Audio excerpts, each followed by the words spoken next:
Kwa hiyo kuna mara nyingine hawa rubani wa kigeni wakija wanatumia Tanzania au mashirika yetu kuongeza masafa ili cheo kifanye nini? Kipande. Baada ya hapo wanaenda kwenye mashirika makubwa kama Qatar, Emirates na wengine. Kwa hiyo kumekuwa kuna marubani kuja na kuondoka, kuja na kuondoka, kuja na kuondoka. Tofauti na tukiwa na marubani wazawa. Najua marubani wazawa wako nyumbani. Kwa hiyo kwa kuanzisha mafunzo haya hapa nchini kupitia Chuo cha Taifa cha Usafirishaji, tutaondoa hilo tatizo hilo kwa kiasi kikubwa. Labda pia niliseme, serikali imewekeza kuboresha shirika letu la ndege ATCL. Mpaka sasa tuna ndege 16. Sasa Mtanzania wa kawaida, mimi na wewe, tunaweza tukajiuliza kama ATCL wana ndege 16. Halafu wana marubani say 50 au 60. Mbona wanatosha? Ukiwa na basi tunakuwa na madereva wawili tu wa kubadilishana, si wanatosha? Lakini sio kwenye sekta ya anga ambayo inasimamiwa na viwango vya kimataifa.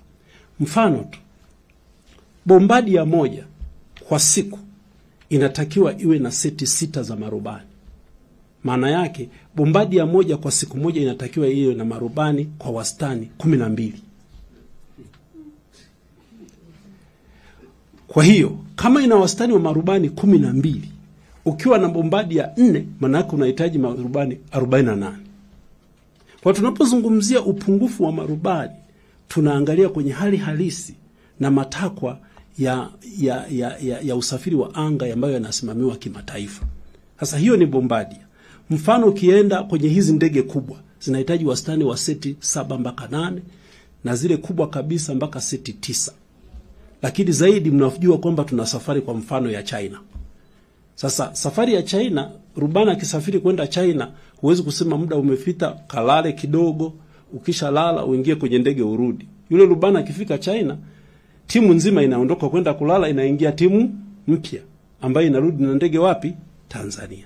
Na akifika Tanzania, huyu rubani kwa sababu ya tofauti ya muda anatakiwa pumzike siku 2 au siku 3.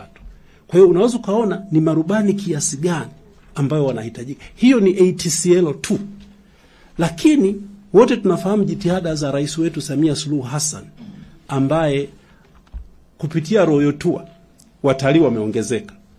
Kwa hiyo kuna ongezeko kubwa sana kwa hizi ndege ndogo ndogo zinazoenda kwenye sehemu za utalii, Serengeti, Mikumi na maeneo mengine. Sasa nazo hizo zinahitaji nini? Marubani. Sasa unaweza kujikuta watu wengi, marubani wengi ni wa kutoka nje ya nchi. Ndio maana serikali imeona umuhimu mkubwa sana wa kuanzisha mafunzo haya hapa Tanzania. Ndugu waandishi wa habari, mafunzo ya urubani yanahitaji kuwa na wakufunzi na vifaa vya kufundishia vilivyokidhi vigezo vya kimataifa. Sasa katika ile maandalizi ya zile hatua nilizosema 5, lazima chuo kiwe kina wakufunzi. Tulipoanza hatukuwa na mkufunzi hata mmoja. Kwa hiyo serikali ilikiwezesha Chuo cha Taifa cha Usafirishaji kupeleka wakufunzi Afrika Kusini, wakufunzi 5 wa urubani. Sasa mkufunzi wa urubani lazima asome urubani. Akimaliza kusoma urubani lazima aingie tena mafunzo ya kuwa mkufunzi.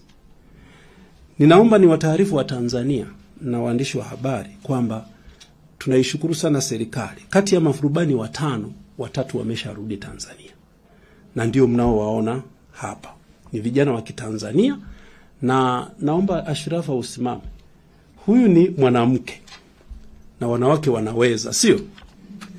Sasa huyu ni rubani mkufunzi, na naweza nikasema ni rubani mkufunzi wa kwanza wa Kitanzania. Manake kuna marubani wanawake, lakini yeye ni rubani mkufunzi wa kwanza wa Kitanzania. Naomba ukae. Kama nilivyosema, maandalizi haya yana gharama kubwa. Hawa wakufunzi 5 waliopelekwa South Africa, Afrika ya Kusini, serikali imegharamia jumla ya bilioni 1.5. Kwa wastani wa mkufunzi mmoja milioni 300 za Kitanzania. Kwa hiyo mnaona ni jinsi gani serikali imeweka uzito mkubwa katika kuhakikisha haya mafunzo yanaanza.